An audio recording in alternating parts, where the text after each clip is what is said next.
gore rari nenharo kutaura chokwadi cheko mhuri yezimbabwe. So iko zvinezvi rekedza titangire pane nyaya yaolinda chapero ari kunzi azoreleaswa on $100 bail. ndo mamiriro azoita nyaya yacho. Kune vanhu vanenge vakateerera nyaya idzi tichingoenda takadaro tichingoonesana mwanasikana anga ari panguva yakaoma kotuko British citizen for Zimbabwe against Mnangagwa's family is more like a joke. But now nyaya nda kusangana nayo panapo Fadzayi Mahere ari kublaster Zanupf zvakanyanya because of nyaya yemawarriors. Now ari kutangira ari kuti zvoni number 1 ari kutangira pakuti we need stadia of our facilities, tell a story about our lack of seriousness about football.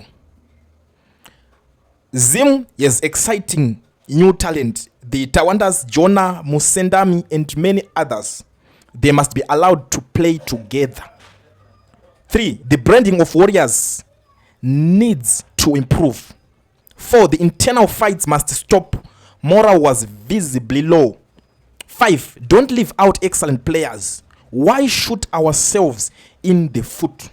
6. Many Zimbabweans flew to Morocco from UK, Zim, SA and other countries to support the team, acknowledge and thank them on the pitch after each game. 7. Leadership matters. A good leader provides inspiration, fosters cohesion and holds the team together. 8. The build up to big tournaments must improve, market the kit and sell it everywhere. Use billboards, profile players.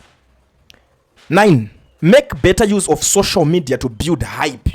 10. Communicate effectively, answer questions, address harmful narrative, give us out information about matches.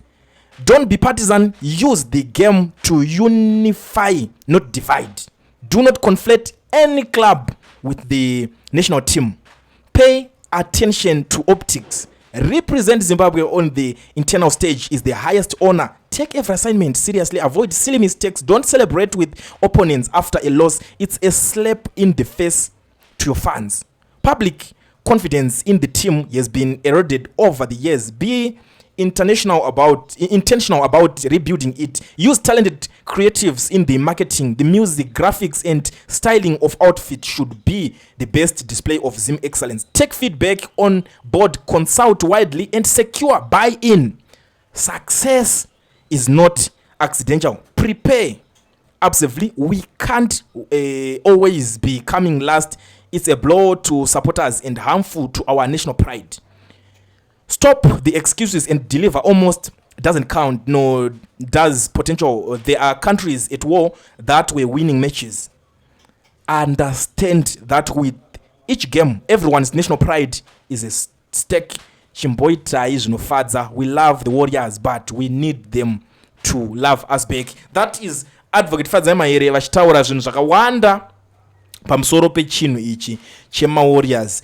But pane offer inga yakaofwa kana week nochivhayo ye2 million ainozobuda because akati kana vakatora AFCON ndikova pa 2 million but hazvinozoita seizvozvo. But vakomana vadzoka avapa kabonaso ke $250,000 ndo mamiriro azongoita zvinhu nyaya yacho payazongosvikira ipapo payave iko zvinezvi. So it's always good news kuti tingoonesana, right? I don't think this one will be necessary, but it's always good for you people to know kuti Jacob Mafume ari kudya nevanhu vezanu every day. Panenge pachinzi mukomana uyo kwawe nevanhu vezanu iya the relationship inotaura unotoona kuti uyu ndiwe zanu. Pa politics dzekuZimbabwe kwedu this is not health. Ari kuonekwa anana ziyambi na obey chimuka uya you know, I mean with that ningirikini yavo vanga vadedzana nekoko kunana Tagberei atenda akatorwa sutu zvake is something very funny and very strange.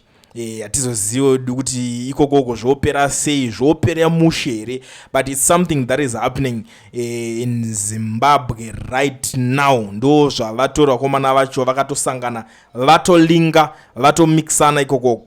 Now nyaya kuita loss media ningirikini aisi yeku AMH chete.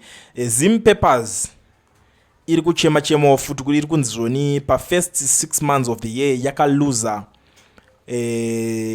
over $1 million. ndo zvimwe zvezvinhu zvakanga zviri kuitika mugore roriri. Dzimwe nyaya dzacho dzavada kuti tisangane tionesane mune gore ra2026 ratakupinda. Ndaona zvakangokosha kuti ndichingoita this one ndichingoti guys ngatichingosanganaye pagore rinouya. I think I will be the first one to drop a video on YouTube here. Dzingoti 12 o'clock I will be here. I will be with you to celebrate, tichionesana. But I think for now, it's been a good year. I'd want to thank you so much for the unwavering support that you have been showing me for the past, I don't know, for the past 3 years. You have been here, guys.